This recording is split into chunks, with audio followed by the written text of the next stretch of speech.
বড় একটা ট্রাক সামনে থেকে বেরিয়ে গেল, তুমি দেখতে পাওনি? ও হর্ন বাজাচ্ছিল, তুমি শুনতে পাওনি?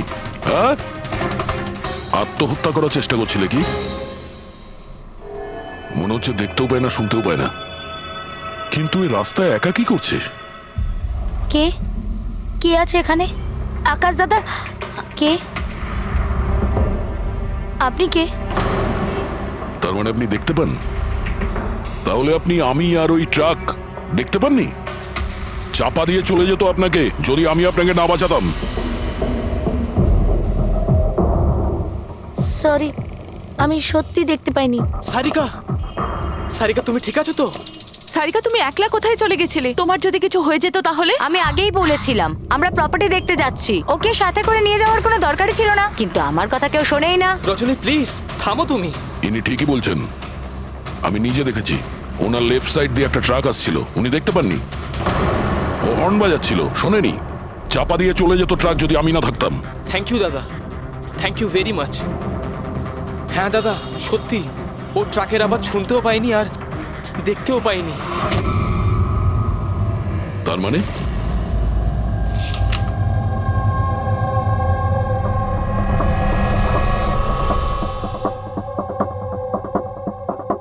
এইসব আপনি, মানে আপনার শুধু জিনিস আর সবার এই ডান দিকটা নজরে আসে না, শুধু বাঁ দিকটা নজরে আসে। হ্যাঁ স্যার। তার মানে এই মুহূর্তে আমি আপনার সামনে আছি, আপনি আমার অর্ধেকটা দেখতে পাচ্ছেন, আমার এই ডান দিকটা আপনি দেখতে পাচ্ছেন না? না স্যার, দেখতে পাই না। আমার যত কাছে কেউ থাকুক না কেন, যদি সে আমার বাঁ দিকে দাঁড়িয়ে থাকে তাহলে না আমি তাকে শুনতে পাই আর না দেখতে পাই স্যার। আমার এই সমস্যাটা রয়েছে স্যার, হেমি স্পেশাল নেগলেক্ট। এই রোগের কারণের জন্য স্যার আমার মাথা লেফট সাইড রেজিস্টার করতে পারে না স্যার, শুধুমাত্র ডান দিকটাই বুঝতে পারি আমি স্যার। সেই জন্য আপনি এইসব পেন্টিংস, এই লোকজন, সবার ডান দিকটাই দেখতে পাই আমি স্যার। তাহলে এই অসুখের কোনো ট্রিটমেন্ট নিশ্চয়ই আছে। আর আপনারা ওনাকে রাস্তায় যেতে দিলেন কি করে? আপনারা তো জানতেন যে ওনার সঙ্গে কি হচ্ছে, তারপরেও যদি কিছু হয়ে যেত ওনার। স্যার আপনি বলুন স্যার, ওর তো নিজের বুদ্ধি ব্যবহার করার দরকার ছিল। ওর কি দরকার ছিল রাস্তায় একা যাবার? আর এ কোনো ছোট বাচ্চা নাকি যে 24 ঘন্টা ওকে নজরে রাখতে হবে? ইনফ্যাক্ট আমরা এর জন্য একটা বেবি সিটার রেখে নিই যে 24 ঘন্টা ওর দিকে নজর রাখবে। এখন এসব বলে কি হবে? হ্যাঁ, ভুল আমাদের হয়েছে, এটা তোমরা মানো আর না মানো আমি মানি। Sir I am so sorry sir. Sir এই ভুল আর দ্বিতীয়বার আর হবে না। সারিকা আমার ছোট বোন, আর এর খেয়াল রাখা আমার দায়িত্ব স্যার। কারেক্ট, এরপর থেকে এরকম কোনোদিন হবে না। আর তাছাড়া এখন তোমার ওষুধ খাওয়ার সময় হয়েছে না, চল ওষুধ খাতে। স্যার এটা তো খুবই ভয়ঙ্কর রোগ। যদি কেউ ওর লেফট সাইডে সোজাসুজি অ্যাটাক করে তাও ও বুঝতে পারবে না। এক্স্যাক্টলি, এই ব্যাপারটাতেই আমার ভয়। এক তো এই অসুখ, তার উপরে কোটি টাকার সম্পত্তির একলা ওয়ারিশও। সারিকার মা বাবা একটা অ্যাক্সিডেন্টে মারা গেছে, সারিকা বেঁচে গেছে, কিন্তু ওর এই হেমি স্পেশাল নেকলেট অসুখ হয়ে গেছে। ওর আশেপাশেও দেখভাল করার জন্য তো অনেক লোক আছে, কিন্তু তার মধ্যে জানি না কতজন আছে যারা সৎভাবে ওর ভালো চায়। এরকম কেন মনে হচ্ছে তোমার? অভিজিৎ, ওই উইল অনুযায়ী সারিকার পরে পুরো সম্পত্তি এই আত্মীয়দেরই পাওয়ার কথা। আর আমার প্রথম থেকেই এদেরকে খুব একটা ভালো লাগছে না। আর এই কিছুদিন আগে আমি ওর বার্থডে পার্টিতে গেছিলাম। চলো সারিকা, এবার কেকটা কাটো। দাদা আর 2 মিনিট ওয়েট করে যাই, দয়া স্যার হয়তো চলে আসবেন। আমি ওনাকেও ইনভাইট করেছি। অন্তত আমাদেরও বলতে পারতে। আরে কে কি বললো না ভাই? Oh I am so sorry, আসতে একটু দেরি হয়ে গেল। Many many happy returns of the day, happy birthday. I will take it, দাও। আপনি আপনাকে ঠিক চিনতে পারলাম না। আমি বলছি, এ হলো কৃতি। সারিকার মতো পেশেন্টদেরকে হ্যান্ডেল করার জন্য ইনি ট্রেনিং নিয়েছেন, আর আমি ইনাকে 24 ঘন্টা সারিকার সাথে থাকার জন্য অ্যাপয়েন্ট করেছি। আশা করি আপনি সারিকাকে নিয়ে আর চিন্তিত হবেন না। একদম, আর আমাদেরও মনে হয় যে কৃতি থাকলে সারিকা সেফ থাকবে। অ্যাবসলিউটলি। আমারই ভুল হয়েছে, শুধু আমার ভুল। আমার সারিকাকে ওদের ভরসায় ছাড়া উচিত হয়নি। আমার মেরে দিয়েছে হয়তো ওরা ওকে। বাড়ি এসে গেছে।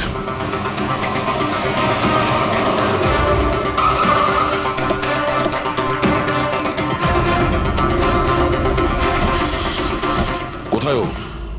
হ্যাঁ, কি করেছো তোমরা ওর সাথে? স্যার আমরা তো জানি না কি হয়েছে, আমরা তো কিছুই করিনি স্যার। এক মিনিট, কি হয়েছে কি এখানে? স্যার ড্রয়িং রুমের অবস্থা দেখে আমরা এতটাই ভয় পেয়ে গেছি যে আমরা ভিতরে যাইনি। আগে এটা বলো, সারিকা কোথায়? স্যার আমরা কিচ্ছু জানি না, আমরা কিচ্ছু দেখিনি স্যার। আমরা এসব দেখে ঘাবড়ে গিয়েছিলাম আর সোজা আপনাকে ফোন করেছিলাম। ঠিক আছে, আমরা দেখে নিচ্ছি। পঙ্কজ, এদের সবার স্টেটমেন্ট রেকর্ড করো আর কাউকে ভিতরে আসতে দেবে না।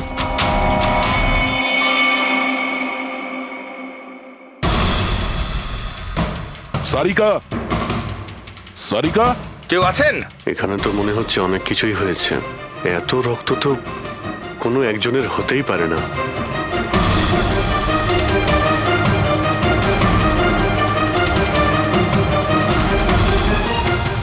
স্যার,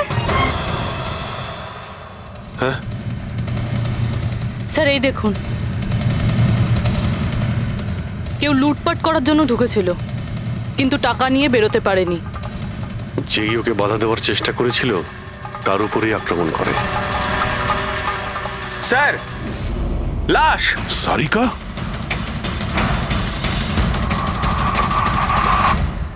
ও নো, মানালি তো এ। এরপর থেকে এরকম কোনোদিন হবে না। আর তাছাড়া এখন তোমার ওষুধ খাওয়ার সময় হয়েছে না? সারিকার ছোট বৌদি, জয়ন্তর স্ত্রী। তাহলে ও কোথায় আছে?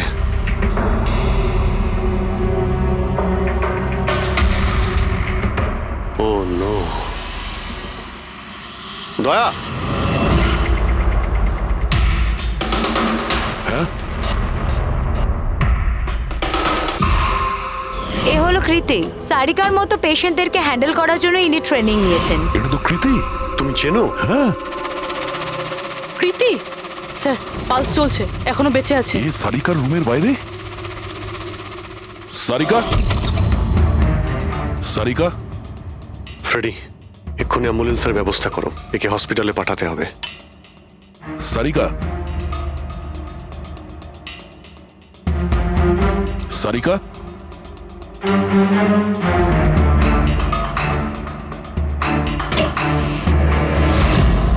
সারিকা, সারিকা, অভিজিৎ,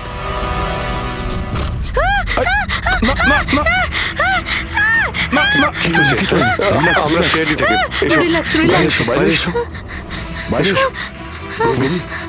এসো। সাবধানে। তুমি ঠিক আছো তো? বসো, এখানে বসো। থ্যাংক গড, একে পাওয়া গেছে। তুমি ঠিক আছো? সবাইকে মেরে দিয়েছে, সবাইকে মেরে দিয়েছে স্যার। এক মিনিট, এক মিনিট। কে করেছে এসব? কে ছিল সে? দয়া স্যার, কি হয়েছিল? স্যার সবাইকে মেরে দিয়েছে স্যার। কে? মেরে দিয়েছে, কে? কে মেরেছে?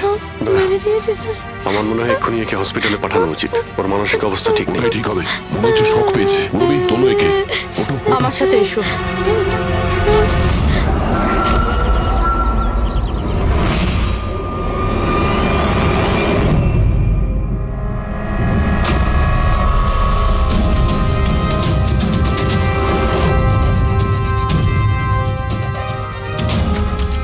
স্যার আপনি আমাকে ঘরে কেন যেতে দিচ্ছেন না? আমার বউ খুন হয়েছে। স্যার প্লিজ, স্যার প্লিজ, আমি একবার দেখতে চাই, শুধু একবার। মিস্টার জয়ন্ত, আপনার স্ত্রীর খুন হওয়ার জন্য আমরা খুব দুঃখিত, কিন্তু আমরা আপনাদেরকে ভেতরে যেতে দিতে পারি না। 3 জনের উপর হামলা হয়েছে, একজন মারা গেছে, একজন আহত, আর একজন শক পেয়েছে। আর আপনারা বলছেন যে আপনারা কিছুই জানেন না। হ্যাঁ, সত্যি আমরা কিচ্ছু জানি না স্যার। ইনফ্যাক্ট আমরা এখানে কেউ ছিলামই না স্যার। আমরা সবাই নিউ বোম্বেতে ছিলাম একটা পার্টিতে। কোন পার্টি? স্যার একটা ফ্রেন্ডের রিসেপশনের পার্টি। তো আপনারা সবাই ওখানে গিয়েছিলেন তো? মানালি। ও বাড়িতে কেন ছিল? স্যার মানালি আমাদের সঙ্গে গিয়েছিল। বাড়িতে শুধু সারিকা আর কৃতি ছিল, কারণ স্যার সারিকা শরীর খারাপ ছিল। কিন্তু স্যার এই পার্টি থেকে হঠাৎ মানালি কি করে হারিয়ে গেল আমরা কিচ্ছু জানি না স্যার। স্যার, রবি? স্যার এই দেখুন, এর নখে এবং এর বডিতে অনেক গুঁড়ো চুল পাওয়া গেছে। স্যার এই কাঁচের টুকরোগুলো দেখুন, বেশ মোটা, মনে হচ্ছে কারো চশমার কাজ।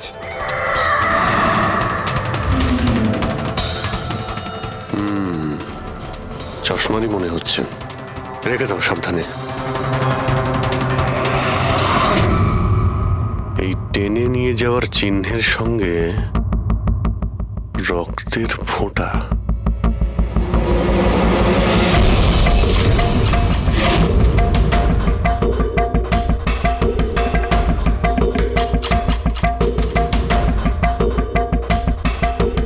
এখানে এতটা রক্ত, মানে এখানে এসে দাঁড়ায় আর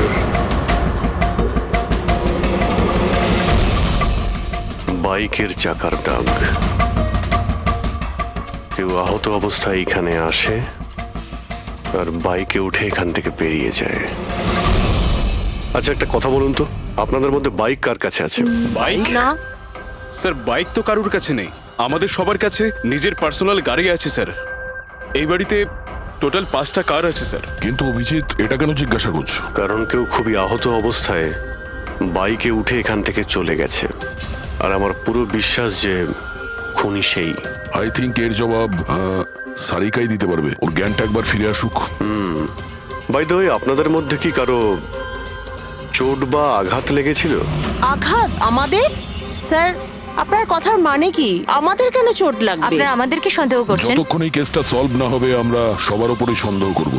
আর আপনারা যদি আমাদের সঙ্গে সহযোগিতা না করেন তাহলে আমাদের সন্দেহ আরো বেড়ে যাবে। হ্যাঁ, তাই প্লিজ কোঅপারেট।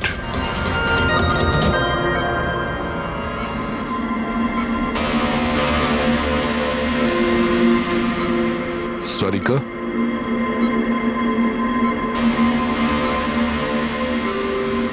আচ্ছা তুমি কি ঠিক আছো?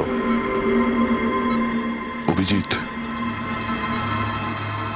সারিকা, দয়া স্যার, তুমি ঠিক আছো? স্যার মানালি বৌদি আর কৃতি স্যার। কৃতি ঠিক আছে, কিন্তু মানালি মারা গেছে। সামলে কৃতি।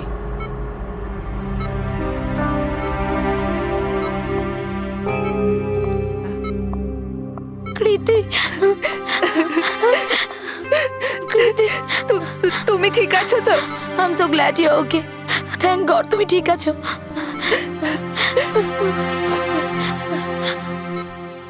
আচ্ছা কাল এক্স্যাক্টলি কি হয়েছিল তুমি বলতে পারবে?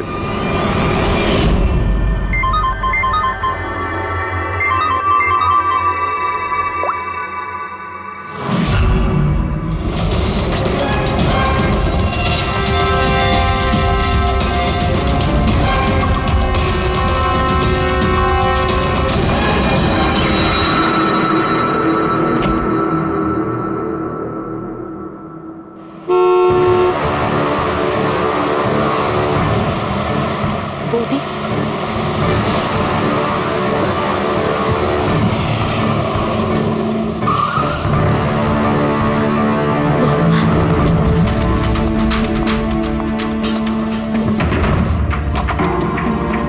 সারিকা,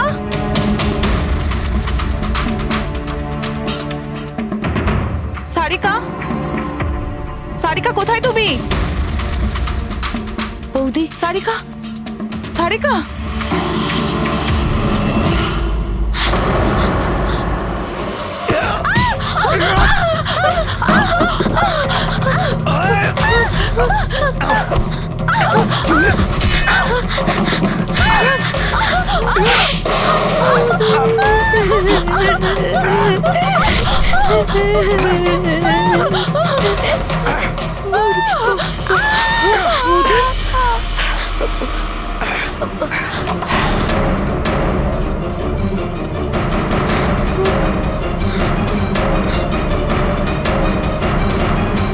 কৃতি, কৃতি, কৃতি।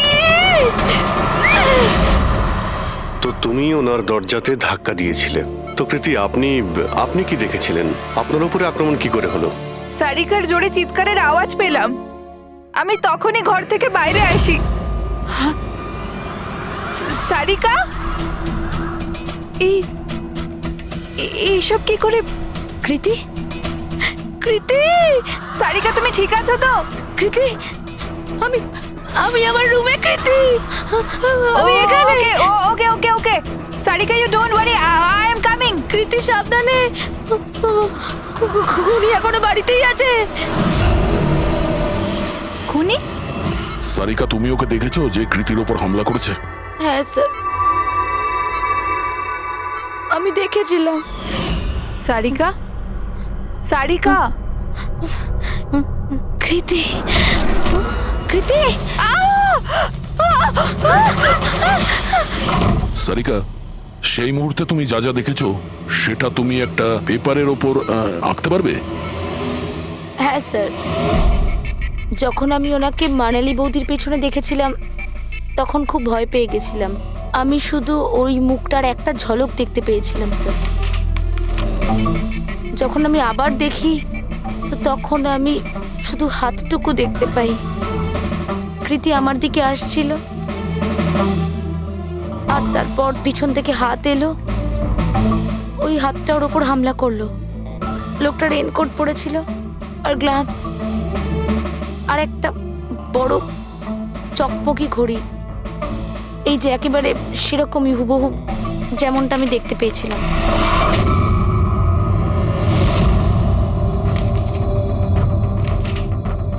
আই হোপ এই অর্ধেক ছবিগুলো দিয়ে আপনারা কিছু উপকার পেয়ে যাবেন হয়তো। চিন্তা করো না, এই অসম্পূর্ণ ছবিটা আমরা কমপ্লিট করব। ফেডরিক, মনোহরের কাছে এই পেন্টিং গুলো নিয়ে যাও আর বলো যে এই স্কেচ যেন কমপ্লিট করে। Sarika, thank you so much. আপনি যেতে পারেন, টায়ার্ড হয়ে গেছেন হয়তো। চলো সারিকা।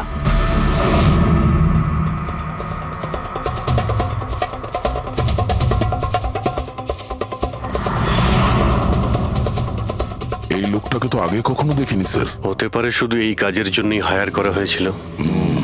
আর ঠিক সময়ে মানালি ওর প্ল্যানটা ভেস্তে দিল। খুব মন দিয়ে দেখো এই স্কেচটা।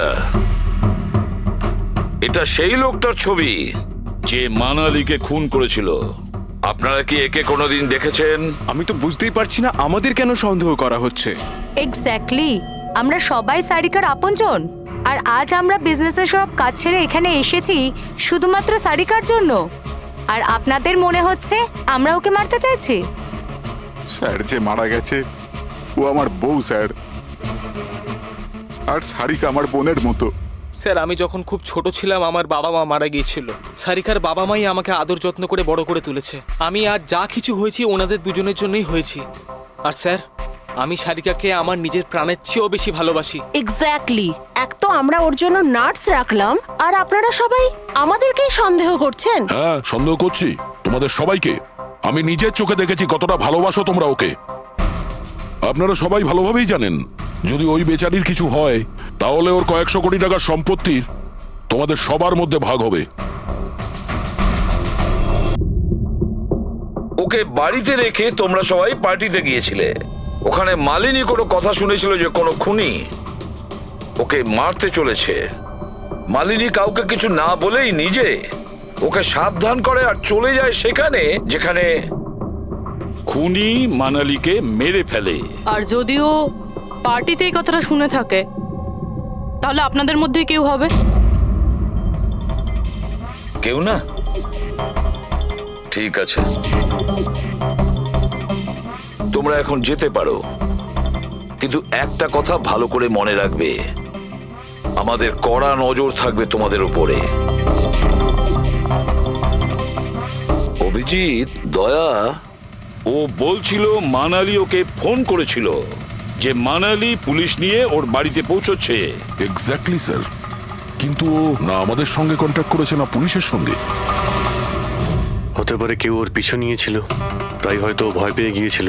একটা কাজ করি আমরা, পঙ্কজ, পুরবী, ওই পার্টিতে যে কয়জন লোক এসেছিল ওদের প্রত্যেকের নাম আর ফোন নাম্বার বের করো আর খোঁজ নাও ওই রাতে মানালির বাড়ির আশেপাশে ওদের মধ্যে কার ফোন অ্যাক্টিভ ছিল।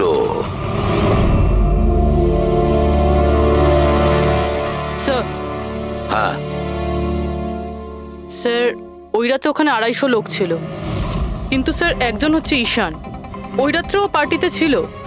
আর ওখান থেকে ও সারিকার বাড়ির দিকে গেল যখন মানালি পার্টি ছেড়ে গেল। আর ফোন ওখানেই বন্ধ হয়ে যায় ওদের বাড়িতে। স্যার আর একটা আজব ঘটনা ঘটেছে, মানালি সেই রাতে ওই বাড়িতে ফোন করেইনি, বরং সেখান থেকে ব্যান্ড্রায় গিয়েছিল কোয়াড্রাম, আর তারপর থেকে ফোনটা সুইচড অফ। মানালির সেলফোন তোর কাছেই ছিল ওই ক্রাইম সিনে?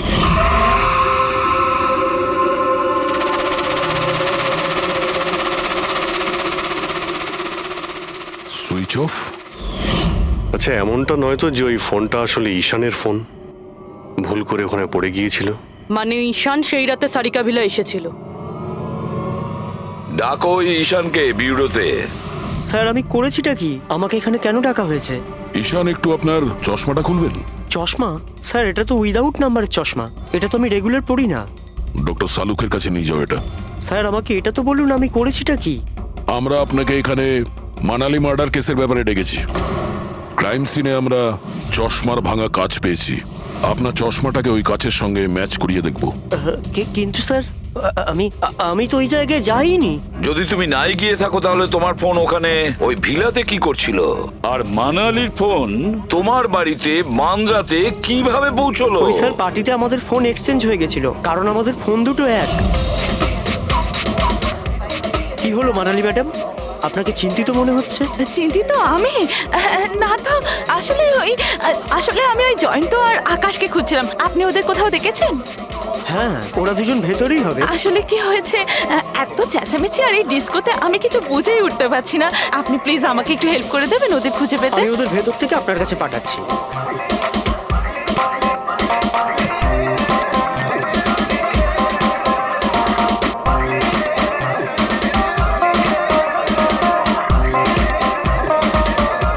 মানালি? ঈশান, তুমি তো বলছিলে মানালি খুঁজছে আমাদের, কোথায় মানালি? আরে এক্ষুনি তো এখানেই ছিলেন মানালি, কি জানি কোথায় চলে গেলেন। ওই দিকটা কি দেখি, চলো। স্যার আমার ফোন সুইচ অফ ছিল, এই জন্য আমি মানালিকে বলতে পারি। সেই কারণে মানালি পুলিশকে ফোন করতে পারেনি। স্যার আমাকে বিশ্বাস করুন, আমি খুন করিনি। খুনি না হলেও খুনির সঙ্গী তো হতে পারো, যে ওখানে ওই পার্টিতে উপস্থিত ছিল। তুমি পার্টিতে মালিনীর সমস্ত কথা শোনো, আর যখনই মানালি ওখান থেকে বেরোয় তুমি মানালির পিছু নাও। কোনো কায়দা করে তুমি মানালির ফোন তোমার বাড়ি ব্যান্দ্রাতে পাঠিয়ে দিলে, আর ওখানে পাওয়া চশমার কাঁচের টুকরো, আমাদের সন্দেহ ওটা তোমার চশমার রিপোর্ট তো আমরা পেয়েই যাব আমাদের ফরেন্সিক ল্যাব থেকে। ঈশান শুধু ঈশানের কাছে কোনো কারণ নেই, কিন্তু সবার কাছেই কোনো না কোনো কারণ আছে সারিকাকে মারার জন্য। দিয়া আর অভয়, এদের দুজনের তো টাকার খুব প্রয়োজন ছিল, হতে পারে এরা দুজন করেছে। আর এদের প্রত্যেকের কাছে একটাই অজুহাত আছে যে ওরা রিসেপশনের পার্টিতে ছিল। স্যার, এরা সবাই ওই রিসেপশন পার্টিতে প্রেজেন্ট ছিল, কিন্তু কোনো একজন খুনিকে ফোন করে সারিকা ভিলায় যেতে বলেছিল লেফট দিয়ে, যাতে সারিকা কিছু বুঝতে না পারে। তারপর সারিকাকে মারবে, কৃতিকে মারবে, আর সবাই ভাববে দেখে যেন মনে হয় চুরি করার উদ্দেশ্যে খুনটা হয়েছে। আর এই সব কিছুই মালিনী শুনে ফেলে। তারপর ননদকে বাঁচানোর জন্য ও বাড়ি ফিরে আসে, কিন্তু ও সেখানে খুন হয়। কিন্তু মারা যাওয়ার আগে ও খুনিকে আহত করেছিল। খুনি যাওয়ার সময় কৃতির উপরে হামলা করে, লুটের মাল আরো ননদকে ফেলে তারপরে সে বাইকে করে পালিয়ে যায়। শুধু একবার এই খুনির ব্যাপারে কিছু যদি জানতে পারি না, কিছু, তাহলে ধরে নাও মাস্টার মাইন্ড আমাদের হাতে। স্যার খুনির বাইকের টায়ারের চিহ্ন, আশেপাশে পড়ে থাকা রক্তের ফোঁটা সব চেক করেছি, কিন্তু কিচ্ছু জানতে পারিনি। স্যার মনে হয় যে খুনির কোনো পাস্ট রেকর্ড নেই। এর মানে হলো খুনি কোনো পেশাদার অপরাধী নয়। স্যার মানালির জামা কাপড় থেকে আর নখ থেকে যে চুলগুলো পাওয়া গেছে, সালুমকে স্যার সেটা টেস্ট করছে, হয়তো কিছু পাওয়া যাবে।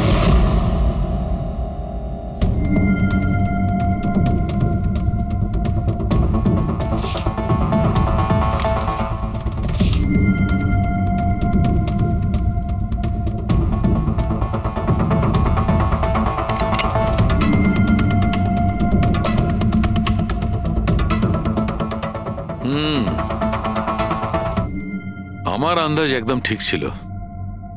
এবার শুধু ডিএনএ রিপোর্টটা দরকার। হ্যাঁ সালুকে।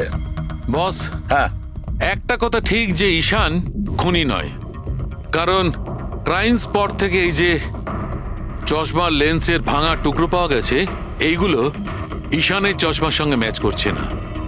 এক তো ঈশানের চশমার পাওয়ার 0, আর দ্বিতীয়ত ঈশানের যে চশমাটা তার লেন্সগুলো একদম নর্মাল, কিন্তু এই লেন্সটা ফটোক্রোম্যাটিক, মানে রোদের সঙ্গে রং পাল্টায়। আচ্ছা, ওই যে রক্ত পাওয়া গিয়েছিল ওই বাইকের টায়ারের মার্কের কাছে, সেটা কি খুনির রক্ত? হ্যাঁ, ওই রক্তটা খুনিরই, যার বয়স 25 থেকে 30 বছরের মধ্যে। আর মানালির নখে যে চুলটা পাওয়া গেছে ওটা নিশ্চয়ই খুনির।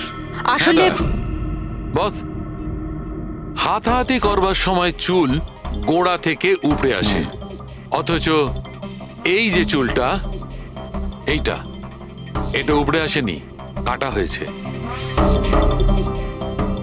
আর এইটা দেখো স্ক্রিনে, যতগুলো চুল আছে সব আলাদা আলাদা রকমের। কোনো চুল সিধে, কোনোটা কোঁকড়ানো, আর ওগুলো রং দেখো, প্রত্যেকটা চুলের রং আলাদা, কোনোটা কালো, কোনোটা ব্রাউন, কোনোটা ডার্ক ব্রাউন, আর ওই গোল্ডেনও আছে। এই চুলগুলো একটা লোকের হতেই পারে না। আলাদা আলাদা লোকের চুল? হ্যাঁ দয়া, এই চুল থেকে আমরা বিভিন্ন ধরনের কেমিক্যাল পেয়েছি, যেমন হচ্ছে কেরাটিন, ফিফটাইন, আর অনেক কিছু। আমার মনে হচ্ছে না যে এই চুলগুলো কোনো একজন লোকের মাথার চুল। Hello? Oh good, very good, thank you very much, good news, bye. DNA টেস্টের রিপোর্ট, এই রিপোর্ট এই বিষয়টা কনফার্ম করছে যে এই যে চুলগুলো সেগুলো কোনো একজন ব্যক্তির চুল নয়। যে লোকটার ড্রেসের ওপর আলাদা আলাদা চুল আছে, আলাদা আলাদা লোকের কাটা চুল, সেই লোক কোনো বড় সেলুনে কাজ করে, হেয়ার স্টাইলিস্টের।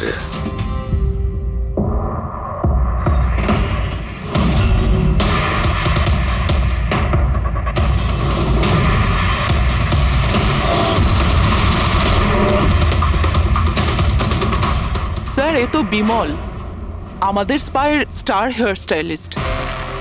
স্যার, এখানে যেই আসুক না কেন সবাই ওর কাছেই হেয়ার স্টাইল করতে চাইতো। কিন্তু স্যার, এই কিছুদিন ধরেই হলো এই টাকা পয়সা নিয়ে ভীষণ চিন্তিত থাকতো। এর জুয়া খেলার খুব অভ্যাস ছিল, কিন্তু স্যার এই খুন করবে এটা স্যার আমি একদম ভাবতেই পারছি না। যাই হোক, এখনো কোথায় আছে বলতে স্যার, পারবেন? একে এখন কোথায় পাবেন এটা আমি বলতে পারবো না, তবে কিছুদিন যাবত এখানেও কাজে আসছে না, আর নাও আমার ফোন তুলছে। আপনি ওর ফোন নাম্বার আর অ্যাড্রেসটা দিন আমাদের। হ্যাঁ স্যার, আমি এখনই আনছি।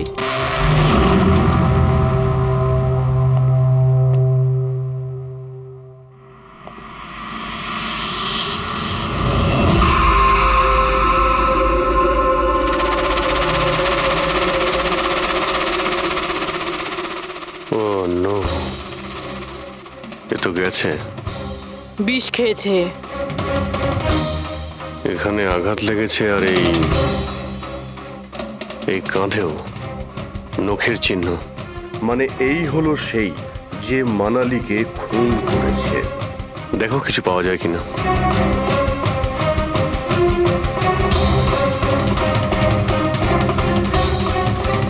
স্যার, হ্যাঁ, আমি বিমলের বাইকটা চেক করলাম স্যার। বাইকটার হ্যান্ডেলে শুকিয়ে যাওয়া রক্ত আর কাঁদালে আই এম শিওর স্যার এগুলো ওই বাড়িটার ব্যাকইয়ার্ড থেকেই লেগেছে।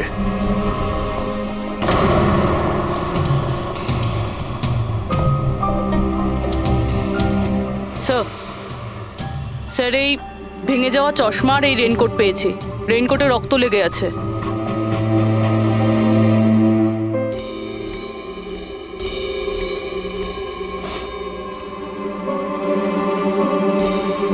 এই দেখতে পাচ্ছ, বাঁ হাতে ঘড়ি। হ্যাঁ, তাহলে স্যার যদি বিমল বাঁ হাতে ঘড়ি পরতো, তাহলে ও কি করে বলল যে ডান হাতে ঘড়ি পরা ছিল?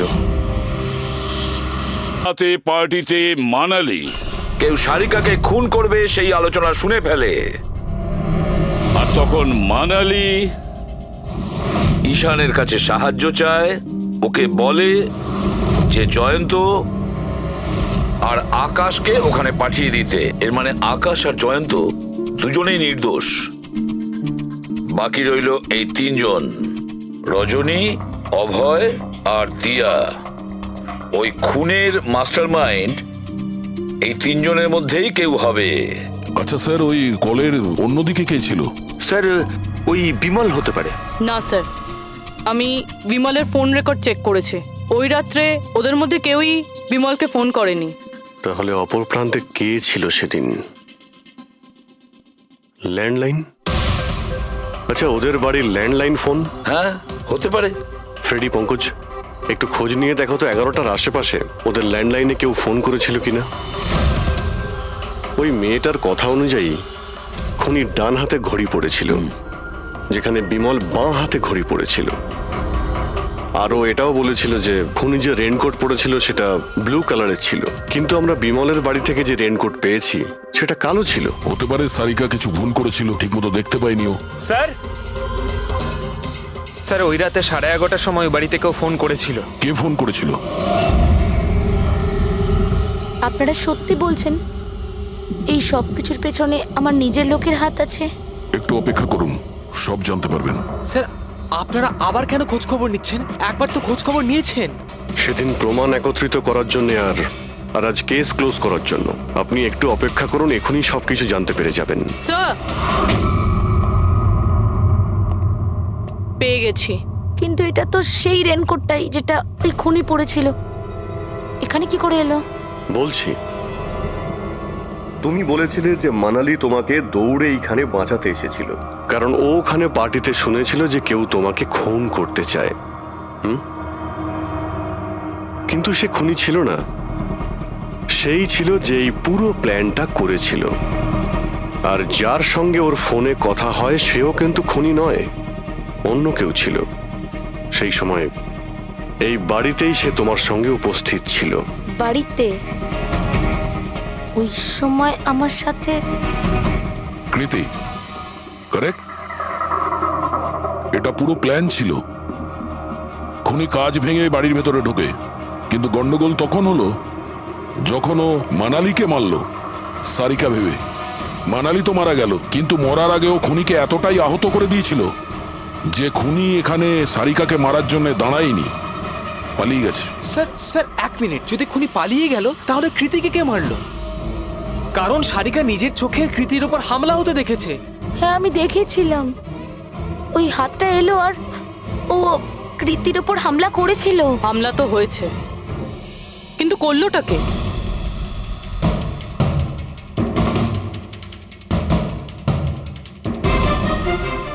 আপনারা সবাই আমাকে এভাবে কেন দেখছেন? এর উত্তর তো শুধু তুমিই দিতে পারবে কৃতি। ও রাত ঠিক 10:30টার সময় শুয়ে পড়েছিল। আর মানালি কাউকে ফোনে কথা বলতে শুনেছিল রাত 11:10 আর সেই ফোনটা এসেছিল এই বাড়ির ল্যান্ডলাইনে। কে রিসিভ করেছিল সেই কলটা? যদি আমরা এটা মেনেও নিই যে বিমল তোমার ওপর হামলা করেছে, তাহলে ও তোমাকে বাঁচিয়ে রাখলো কেন? ও মানালিকে এত নৃশংসভাবে মারলো, আর তোমাকে শুধু এই একটা আঘাত কেন? ও সারিকাকে কেন মারলো না? আর এই চুরি করা টাকা ছেড়ে পালালো কেন? আর সব থেকে বড় প্রশ্ন, ও খুনিকে এই ব্লু কালারের জ্যাকেট পরে থাকতে কি করে দেখলো? কি করে দেখলো সেই ঘড়িটা যা বিমল লেফট হ্যান্ডে পড়তো, রাইট হ্যান্ডে নয়? বিমলের রেইনকোটের কালার ছিল ব্ল্যাক।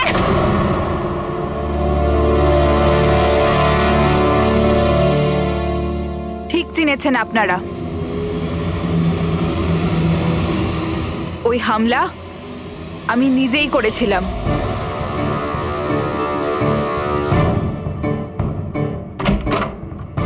সারিকা, সারিকা কোথায় তুমি? মানালি এখানে এই সময়? সারিকা,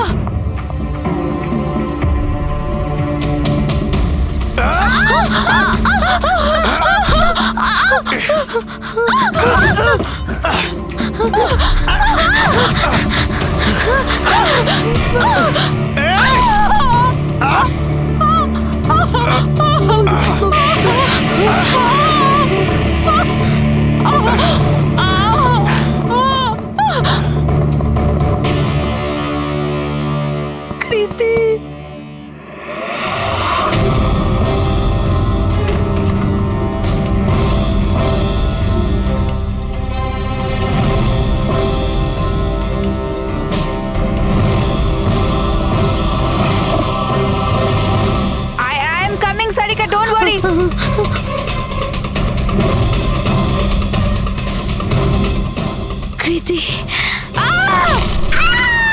কারণ আমি চাইনি কেউ আমার উপর সন্দেহ করুক। আর তুমি যখন এত কিছু বলেই দিলে তখন ওই মাস্টার মাইন্ডের নামটাও বলে দাও।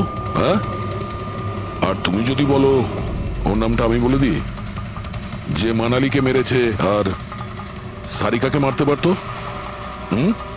কি রজনী দেবী, আপনি জানেন আমরা কার কথা বলছি? রজনী, তুমি? হ্যালো, কিলার শার্প 11:30টায় পৌঁছে যাবে। সারিকার খেলা শেষ, যে কোনো মূল্যে করতেই হবে। ওই আমার বাকি টাকাটা? তুমি তোমার পয়সা পেয়ে যাবে। ওকে।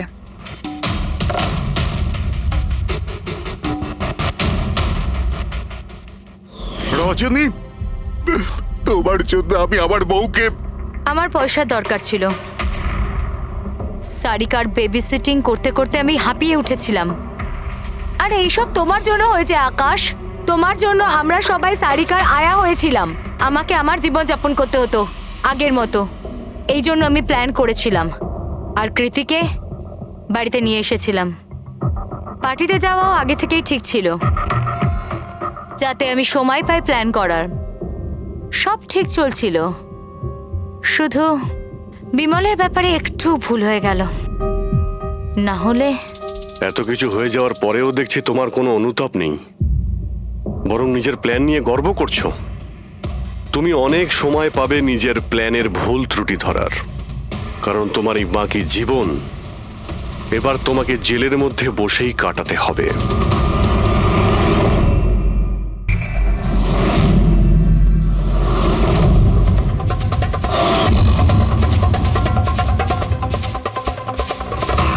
স্যার, স্যার পিঠে তো দাগ রয়েছে, কিন্তু ব্লিডিং কোথা থেকে হয়েছে? হ্যাঁ, আঘাতটা খুব জোরেই হয়েছে, কিন্তু কোনো ক্ষত তো দেখা যাচ্ছে না।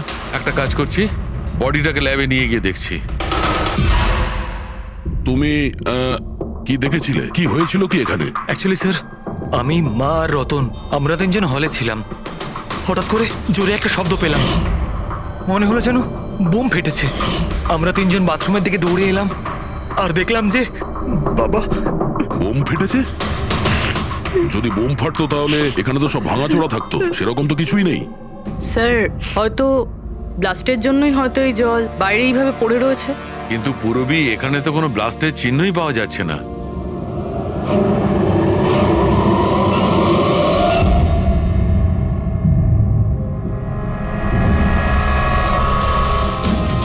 আপনাদের কি মনে হয় কে কে করতে পারে? আই মিন, আপনার হাজবেন্ডের কারোর সঙ্গে কোনো শত্রুতা বা কোনো রকম ঝামেলা? কারোর সঙ্গে কখনো কোনো শত্রুতা ছিল না স্যার। বাবা কোনোদিনও কারোর কোনো ক্ষতি করেনি। উনি একজন সাকসেসফুল ডাক্তার ছিলেন, প্রাইভেট হসপিটালে চাকরি করতেন। হসপিটাল থেকে বাড়ি, বাড়ি থেকে হসপিটাল। শত্রু তো ছেড়েই দিন, উনি কখনো কারোর সাথে ঝগড়াও করেননি।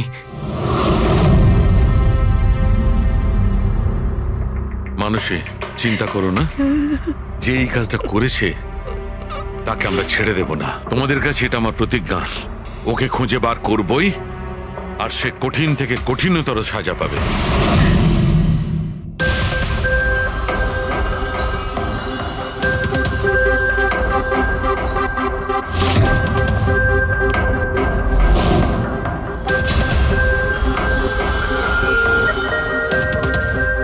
হ্যাঁ শালুকে, কিছু পেলে?